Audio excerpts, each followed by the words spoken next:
And that's one characteristic of the job, more so than in most other jobs in all other jobs that I've had, really, is the opportunity to learn new things every day comes about simply because these things cross the desk. Sometimes in the form of challenges or problems that need to be addressed, sometimes as great news that we need to celebrate and know enough about to talk knowledgeably about to the press. And so one characteristic of the job is constant learning. University of Maine President Joan Ferrini-Mundy describing one of the many aspects of her job, leading a major research university in the 21st century. It is, at various times, a position with extreme high points, daunting challenges, and ever-changing needs as she advocates around Maine and beyond for the state's public research institution. In this episode, part 2 of our conversation with Joan Ferrini-Mundy. I'm Ron Lisnett, and this is the Maine Question podcast. In part 1 of our chat with the UMaine president, we focused on the recent milestone UMaine has achieved, being named an R1 top-tier research university by the prestigious Carnegie Classification of Institutions of Higher Learning. That puts UMaine in the top 4% of universities across the country for research activity. Well, now comes the chance to expand the conversation just a little bit. As she nears the completion of her 4th year, President Ferrini-Mundy took this time to reflect on her tenure as UMaine president.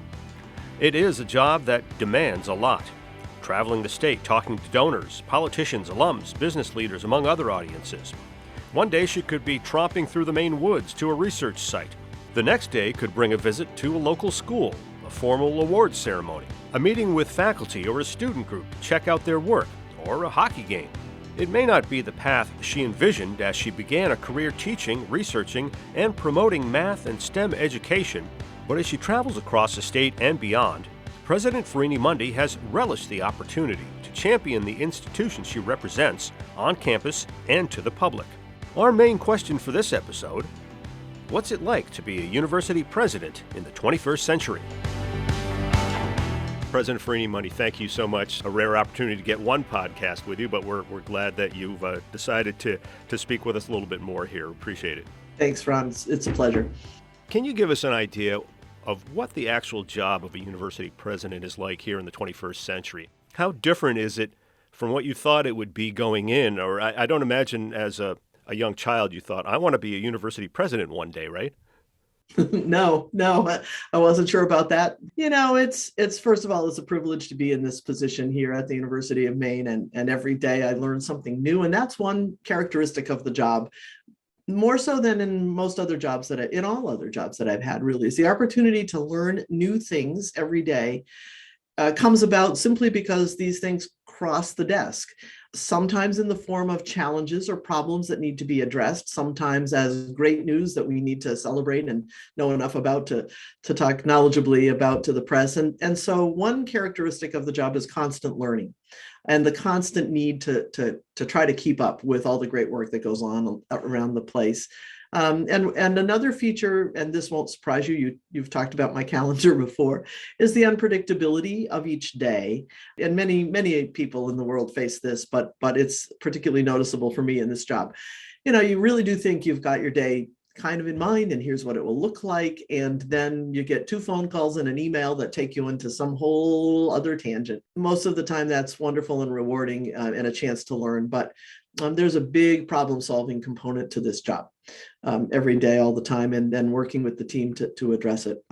It's great fun most of the time, not what I could have pictured. And I really, even as I was accepting the position, I really didn't have a picture of what it would be like day to day. We like using the term drinking from a fire hose sometimes.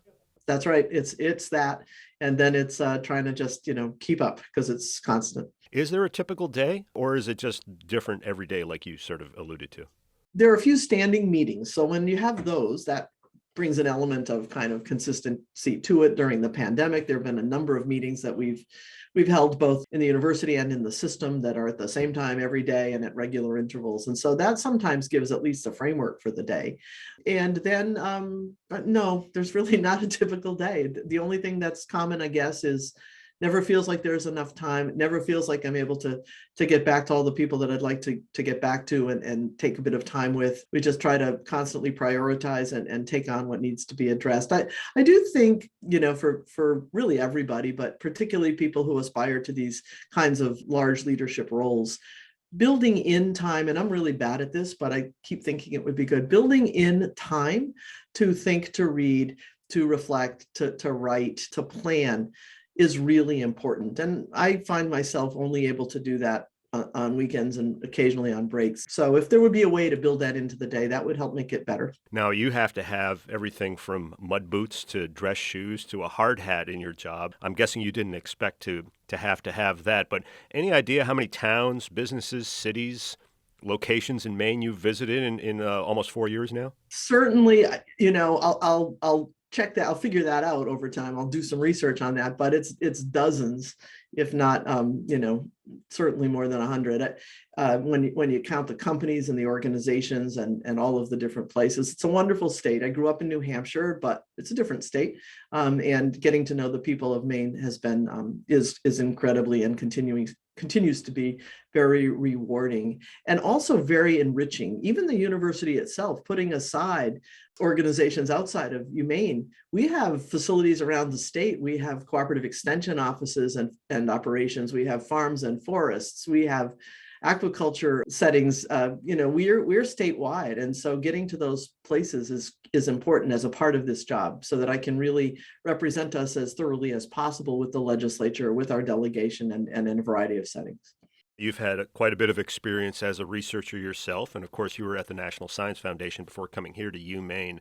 And we touched on a lot of this in the previous episode here in terms of UMaine becoming an R1 institution. But can you just generally give us that pitch of the role of a major public research institution like UMaine and the role it plays in the state? You've hit on a few of the key words here, major and public and research institution. So as a land grant institution, we have a longstanding mission to serve the state, to make a difference in the state of Maine.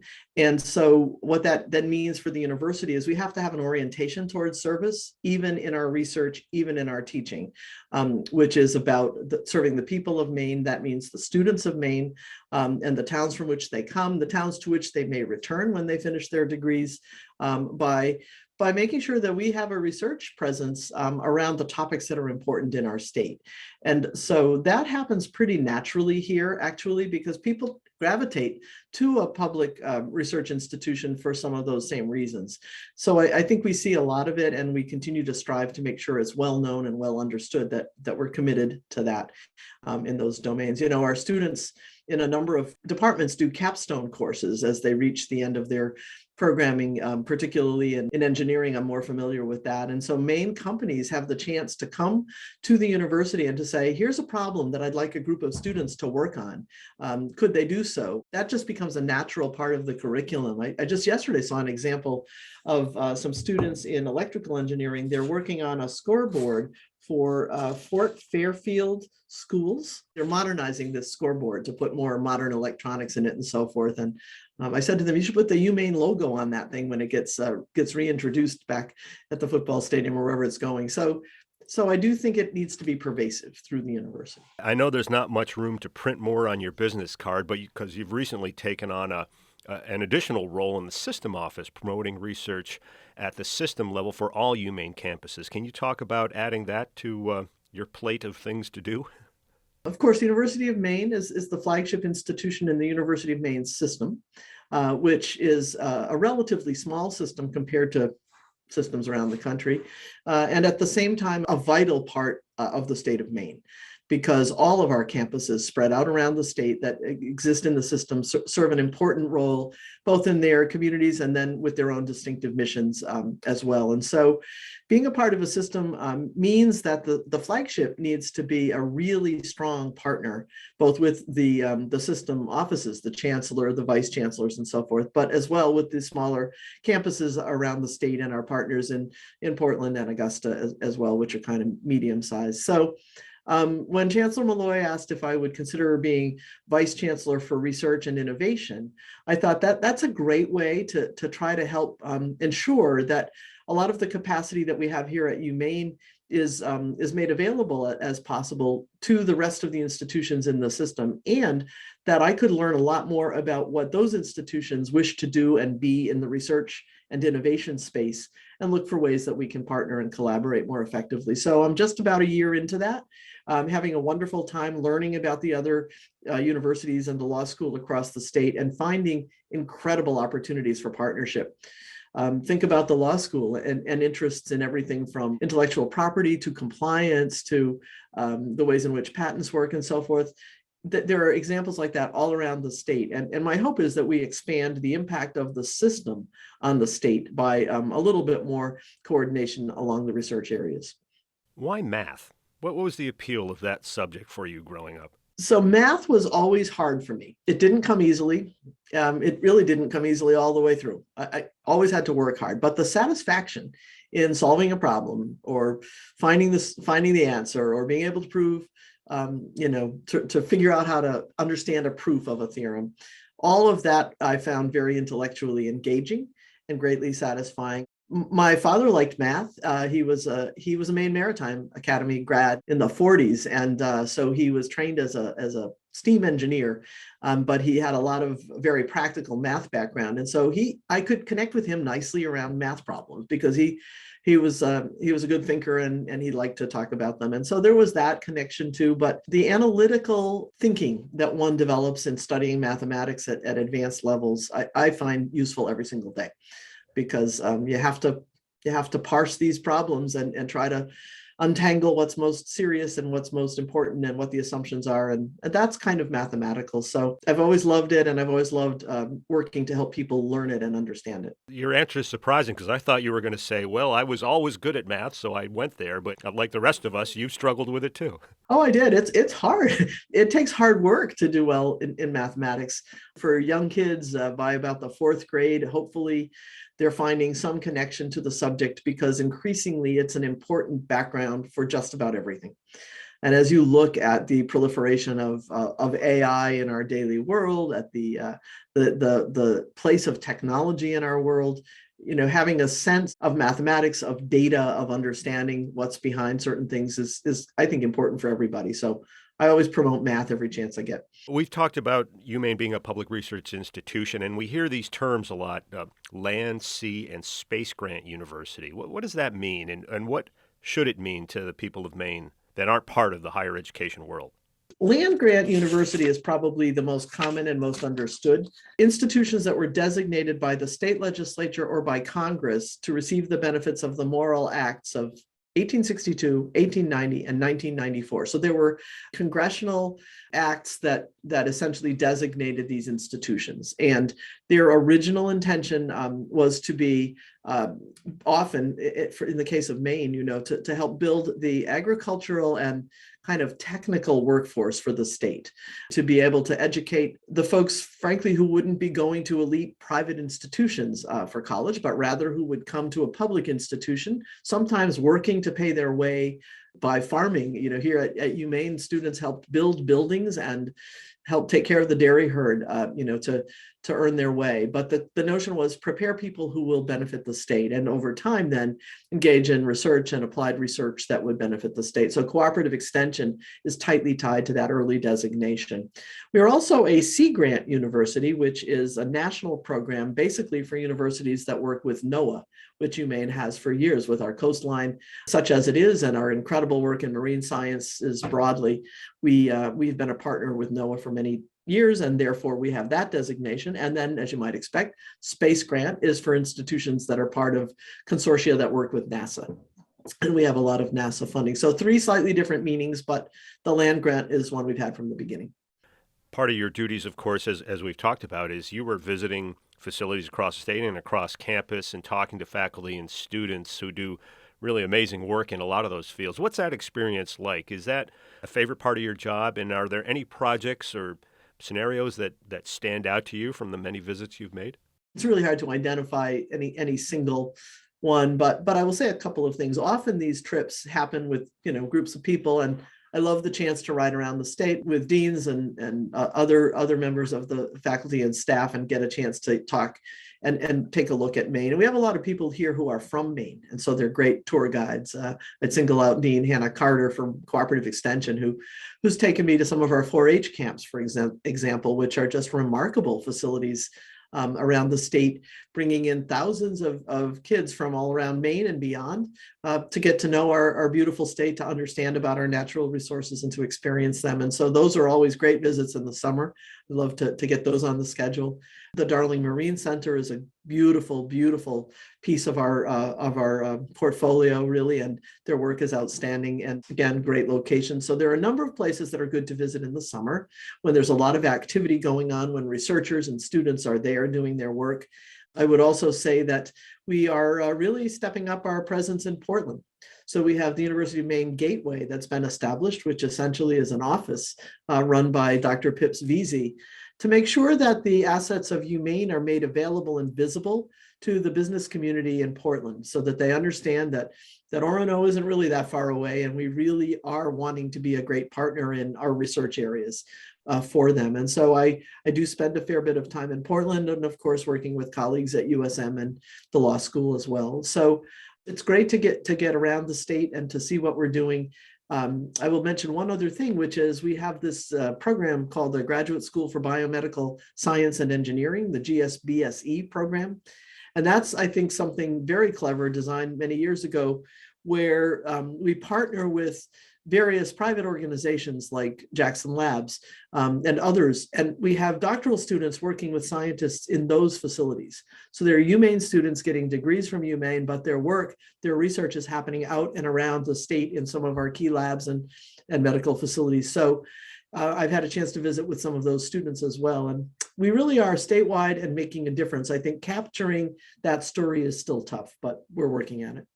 Through our chat here, we've heard a lot about what some of your favorite parts of the job of being a university president is. How about some of the more challenging parts? What really sort of keeps you up at night about what you do? I won't get to the keep me up part for a second, but before that, at the beginning, athletics was challenging for me. I love it, but I really didn't know anything about it. And I still can't claim that I know a lot, but I've learned a tremendous amount from Ken Ralph, from our coaches, and from our student athletes about what a critical part of the university athletics is. So that's been an expansion of what I know about and what I learn about and pay attention to.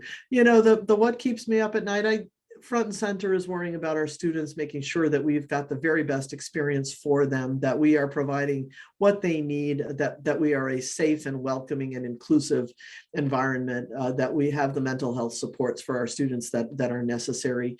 That's certainly one thing. Fortunate to live in the president's house here on the campus, but there are fraternities near us. And so as I listen to whatever's coming from them by way of music or whatever might be happening on the weekend, I actually worry. I hope they're okay. I hope they're, and so there is that piece. And then we're a research university, and that comes with a lot of activity.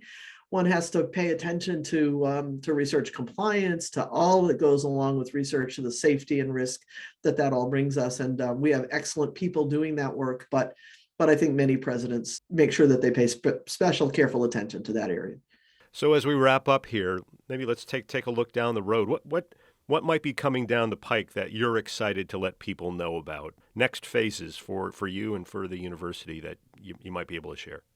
Well, the R1 is a very big deal, and that's been a goal really since I arrived, and everybody's worked together and we're there. But sustaining that means that we have to have yet another whole layer of strategy and focus, and we'll be putting that together, I think, in the coming months to figure out, take a little bit of a breath to be happy about R1, but then to say, what can we be? And I'm still sure that a piece of this needs to be that our research missions and our teaching and service missions are well integrated, that we become a place that does that well. And to do that requires, a lot of faculty engagement. It's not easy as a researcher to simply integrate your research into your teaching.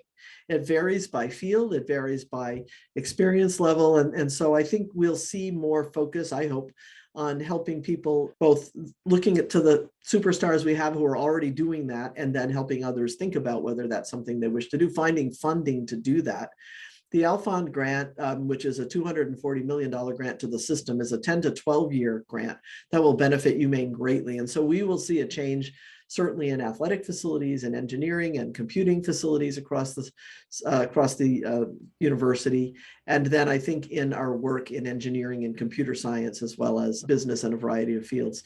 We do have a commission that's been working, and we hope to release their findings fairly soon, UMaine 2025, which is meant to be a bit of a picture of what we could be expecting when the class of 2025 finishes and beyond. And so there are some really exciting ideas in there, proposals really for what we could be as a university. So we'll be bringing that to the public very soon. I want to thank you so much for taking the time. We could go on for a long time here, a lot more to talk about, but we appreciate you spending some time with us here. Thanks for the chance, Ron. I really appreciate it. You can find the first episode of our conversation with the president and all of our episodes on Apple and Google Podcasts, Spotify, Stitcher, and SoundCloud, UMaine's Facebook and YouTube pages, as well as Amazon and Audible. Send along any questions or comments about our show to Maine Question at maine.edu. I'm Ron Lisnett. We'll catch you next time on the Maine Question.